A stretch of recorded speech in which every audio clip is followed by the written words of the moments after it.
I do want you all to listen very closely. Now, we're not going to have a quiz after this, but what we are going to do is ask you a couple of questions after the presentation.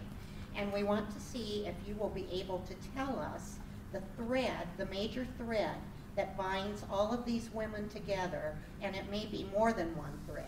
But if you can tell us one thread, it will make us very happy. Thank you.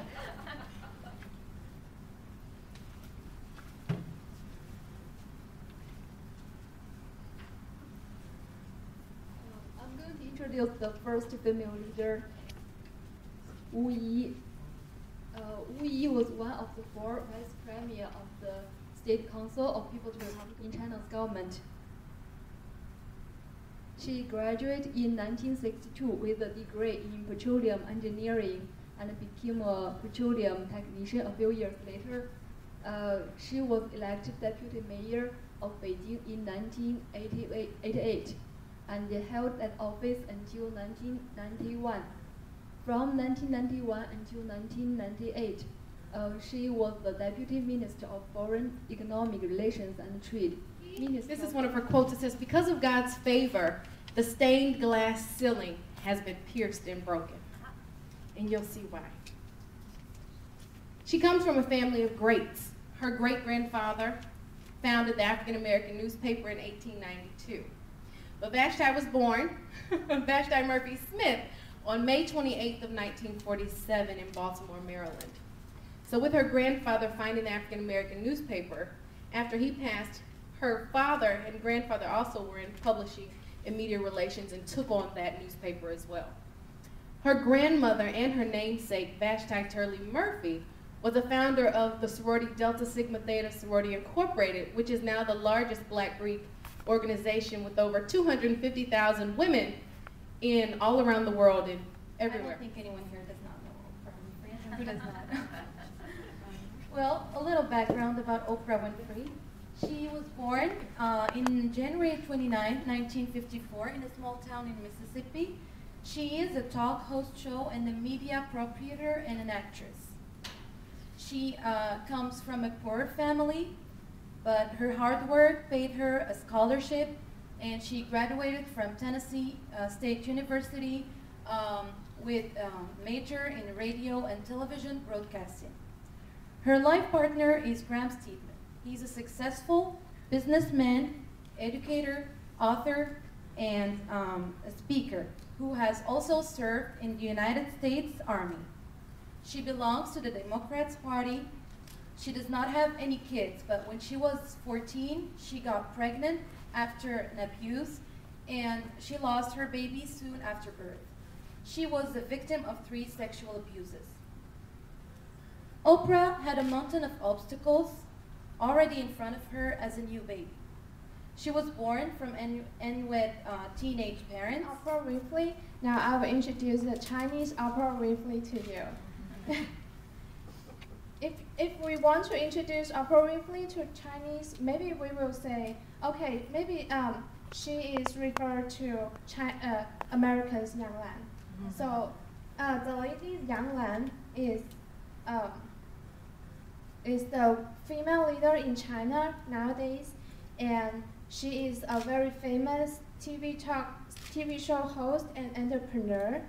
And she is born in 1968, Beijing, China. She holds a master's degree from Columbia University in United States, and one of her very famous talk show is Yang Lan One-on-One, which is 10 years old now, and she has been inviting more than 600 movers and shoppers across the world in politics, business, cultural, society, like Bill and Hillary Clinton, Warren Buffett, and Bill Gates, and Kobe Bryant. And Yang Lan also a co-founder and a chairman.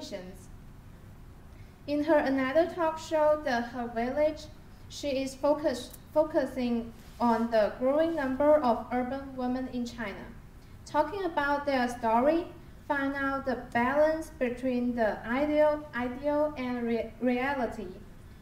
be more happiness and graceful for our life. And Yang Lan think urban women in China increasingly more influential to their society and the professions. It also, they play a very important role in their families. They carry out their values, also the transformations of these values. And Yang Lan is more like a woman study expert. She wants to use more individual to develop the inner world of women. Mary Kay was born in Hot Wells, Texas in 1918, and she grew up to have 3 children with her first husband. And she began her career with Stanley Home Products, and she worked there until 1963. And at this point in time, she worked as a national director of training, and she had trained this man, and he actually ended up being promoted over her. And this was a time of struggles for women competing against men in the workforce. And so she took it to heart and she decided to do something about it. So she retired from Stanley Home Products and she began writing a book to assist women in being successful in the workforce. And once she had finished this book, she had realized that she could use her book as a business plan. An entirely different spin on it. The lady that I'm about to introduce you to barely got out of the 3rd grade. My mind stayed on freedom. May Bertha Carter was a pioneer for the South's school desegregation during the civil rights struggle of the 1960s.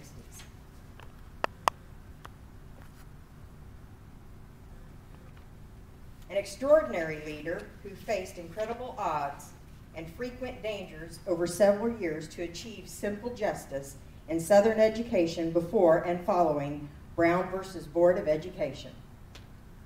In 1964, when the Civil Rights Act forced desegregation in the schools, she and her husband Matthew were the first black parents to enroll their children into the white schools under the Freedom Choice policy. Ida B. Wells is a civil rights advocate, a women's rights activist, journalist, and anti-lynching crusader. She was born in Mississippi, July 16, 1862, and she died in Chicago, March 25, 1931. This is her crusade for justice. Ida B. Wells was born into slavery. In fact, she was born just a few months before the emancipation of slaves. At the age of 14, her parents unfortunately fell ill with yellow fever and passed, leaving her responsible for supporting her 5 younger sisters and brothers. And she was not greatly educated, but she took it upon herself to go out and get a job teaching. And she was able to keep the family together. Eventually, she graduated from Rest College, which is a historically black college still working today, and she taught in Memphis. Leader of the presentation, and we've heard about many women leaders in many different areas, and I will now talk about a woman leader in politics. She is Condoleezza Rice. Condoleezza Rice was born November 14, 1954 in Birmingham, Alabama. She was born to John W. Rice and Angelina Ray Rice. Condoleezza means with sweetness, which is actually Italian. It's in Italian opera. She grew up during the time of heavy racial discrimination in the South, especially in the South, and this gave Rice the determination she had to become successful. When she was only 8 years old, one of her schoolmates, Denise McNair, was killed in the bombing of a primarily African-American church, the 16th Street Baptist Church. But first, Marcia, I forgot to share this with you. When we came in and so many people had purple on, Marcia thought they wore it because it's her favorite color. But one of our students, Seaham, looked up what the colors were for International Women's Day. And do you know what those 3 colors were? White, yellow, and purple. White, green, purple. and purple. That's why we have white, green, and purple on today, and that's the background for our slides, just so you know that. Okay,